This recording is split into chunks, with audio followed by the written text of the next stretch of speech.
Hello friends, स्वागत है आपका गुरु विद्या में। और आज हम पढ़ रहे हैं जनरल नॉलेज क्वेश्चंस की ज्योग्राफी सीरीज, यानी कि भूगोल से संबंधित क्वेश्चंस। तो हम स्टार्ट करते हैं फर्स्ट क्वेश्चन से। निम्नलिखित केंद्र शासित प्रदेशों में सबसे छोटा क्षेत्रफल से कौन सा है? तो कौन सा है सबसे छोटा क्षेत्रफल के हिसाब से? हमारे पास चार ऑप्शन है: चंडीगढ़, दादर और नगर हवेली, दमन एंड दीव, और या फिर लक्षद्वीप। हमारा आंसर क्या है? डी, लक्षद्वीप। ना चंडीगढ़, ना दादर नगर हवेली, ना दमन दीव। कौन सा? जो लक्षद्वीप है वो सबसे छोटा है यूनियन टेरिटरी। ठीक है, आगे चलते हैं अब हम। निम्न में से कौन सा देश अंडमान द्वीपों के सबसे नजदीक है? तो कौन सा देश है अंडमान के सबसे नजदीक? हमारे पास चार ऑप्शन है: श्रीलंका, म्यांमार, इंडोनेशिया या फिर पाकिस्तान। हमारा आंसर क्या है? B, Myanmar. ना श्रीलंका, ना इंडोनेशिया, ना ही पाकिस्तान। कौन सा? म्यांमार है। ठीक है, आगे चलते हैं अब हम। हिमालय की उत्पत्ति किस भूसन भूसन्नति से हुई है? तो किस भूसन्नति से हुई है ये? अब बस चार ऑप्शन है: टेथिस, शिवालिक, इंडो ब्रह्मा या फिर गोदावरी। तुम्हारा आंसर क्या है? ए, टेथिस। ना शिवालिक, ना इंडो ब्रह्मा, ना ही गोदावरी। कौन सा? टेथिस से हुई है। ठीक है, आगे चलते हैं अब हम। प्रथम बार मंगल ग्रह पर उतरने वाला अंतरिक्ष यान कौन सा है? तो कौन सा है? हमारे पास चार ऑप्शन है: मीर, एडवेंचर, रोहिणी या फिर पाथफाइंडर। हमारा आंसर क्या है? D, pathfinder. ना मीर, ना एडवेंचर, ना ही रोहिणी। जो पाथफाइंडर है वो सबसे पहले मंगल पर उतरने वाला अंतरिक्ष यान है। ठीक है, आगे चलते हैं अब हम। केरल तट पर पाए जाने वाली मोनाजाइट रेत जिसका प्रयोग परमाणु ऊर्जा के उत्पादन के लिए किया जाता है में क्या है? ये क्वेश्चन पहले भी आ चुका है इस सीरीज में। हमारे पास चार ऑप्शन है: प्लेटिनम, तांबा, यूरेनियम या बॉक्साइट। हमारा आंसर क्या है? यूरेनियम। ना प्लेटिनम, ना तांबा, ना ही बॉक्साइट। जो यूरेनियम है वो परमाणु ऊर्जा में काम आता है, इसलिए मोनाजाइट के अंदर क्या पाया जाता है? यूरेनियम। आगे चलते हैं अब हम। भारतीय दलहन शोध संस्थान कहाँ स्थित है? तो ये कहाँ स्थित है? हमारे पास चार ऑप्शन है: भोपाल, कानपुर, दिल्ली या फिर जबलपुर। हमारा आंसर क्या है? बी, कानपुर। ना भोपाल, ना दिल्ली, ना ही जबलपुर। भारतीय दलहन शोध संस्थान जो है वो कानपुर में स्थित है। ठीक है, आगे चलते हैं अब हम। निम्न में से उपोषण उच्च दाब के कटिबंधों को क्या पुकारते हैं? इनको क्या बोला जाता है? हमारे पास चार ऑप्शन है: रोरिंग अक्षांश, फ्यूरियस फिफ्टीज, जीरो अक्षांश या फिर अश्व अक्षांश। हमारा आंसर क्या है? डी, अश्व अक्षांश। ठीक है, न रोरिंग अक्षांश, न फ्यूरियस फिफ्टीज, न ही जीरो अक्षांश। इनको क्या बोला जाता है? अश्व अक्षांश। आगे चलते हैं अब हम।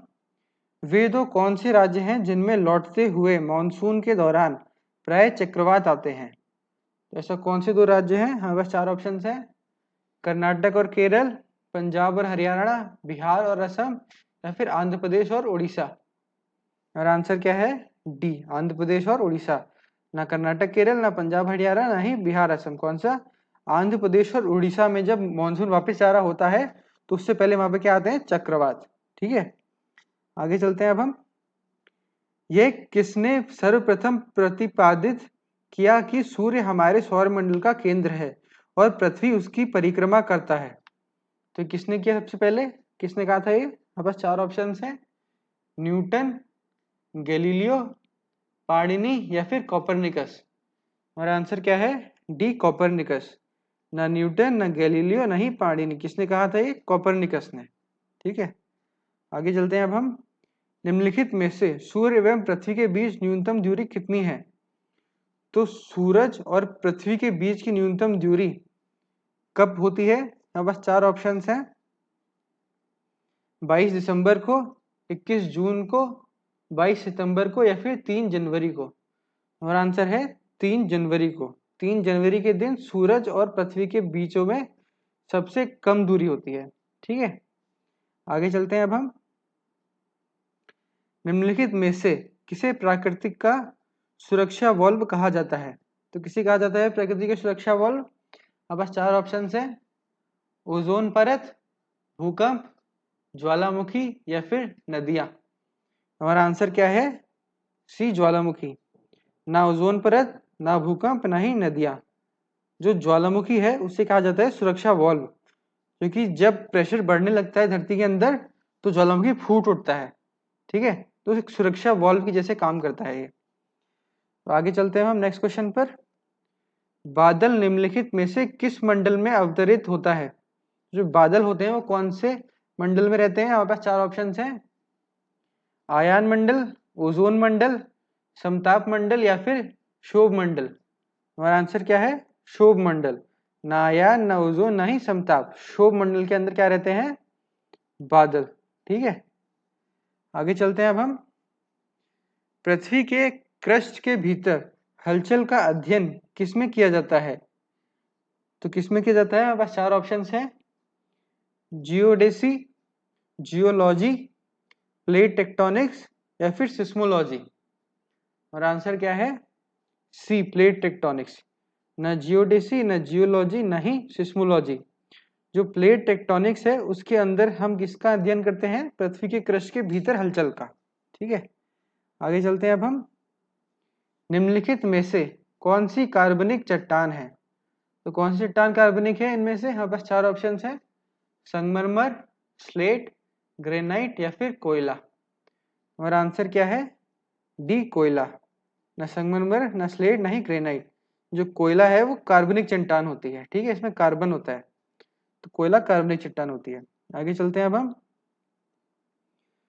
दो अक्षांशों के बीच की दूरी कितनी होती है?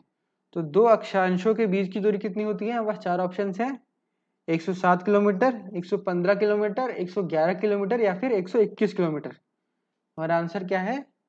सी, 111 किलोमीटर। ना 107, ना 115, ना ही 121। कितने? 111 किलोमीटर। ठीक है, आगे चलते हैं अब हम। विश्व का सबसे ऊंचा ज्वालामुखी पर्वत है, तो विश्व का सबसे ऊंचा ज्वालामुखी पर्वत कौन सा है? अब 4 ऑप्शन हैं, एकांकागुआ, किलीमंजारो, कोटोपैक्सी या फिर मोनालोआ। हमारा आंसर क्या है? सी, कोटोपैक्सी। ना एकांकागुआ, ना किलीमंजारो, ना ही मोनालोआ। जो सबसे ऊंचा ज्वालामुखी है वो कौन सा है?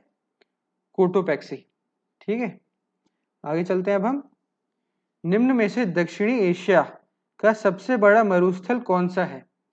तो दक्षिण एशिया का सबसे बड़ा मरुस्थल कौन सा है? आपके पास 4 ऑप्शन हैं, अटाकामा, कालाहारी, थार या फिर कोलोराडो। हमारा आंसर क्या है? सी, थार। न अटाकामा, न कालाहारी, न ही कोलोराडो। कौन सा है? थार जो है वो सबसे बड़ा मरुस्थल है। ठीक है, आगे चलते हैं अब हम। पृथ्वी के भूपर्पटी में कौन सा तत्व प्रचुर मात्रा में पाया जाता है? तो कौन सा तत्व होता है सबसे ज्यादा पाया जाता है? हमारे पास 4 ऑप्शन है, कैल्शियम, एल्यूमिनियम, लोहा या फिर पोटेशियम। हमारा आंसर क्या है? B, aluminium. ना कैल्शियम, ना लोहा, ना पोटेशियम। कौन सा पाया जाता है? एल्यूमिनियम। ठीक है, आगे चलते हैं अब हम।